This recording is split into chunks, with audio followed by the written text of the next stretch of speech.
Keria ubi. Masa saya gali nak cari ubi tu, tiba-tiba Ya, keria ni kita guna yang oranye ya, bukan yang putih. Kemudian setelah kita melakukan proses bersih, kita kisar, kita buat dough macam ni, kita perlu timbang dia sebabnya kita ada SOP, setiap satu tu berat dia berapa-berapa. Kemudian kita akan bentuk-bentuk lah, bentuk-bentuk tradisional lah macam ni ya, bentuk donat macam ni, bentuk kuih tayar macam ni, bulat-bulat macam ni, kita buat lubang-lubang dia macam ni.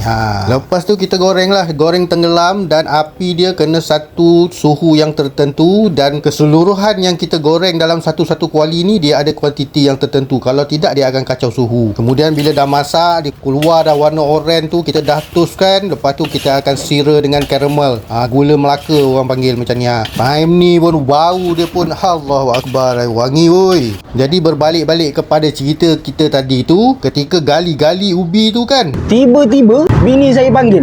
Dia tanya saya, abang buat apa ni? Saya kata, cari ubi lah.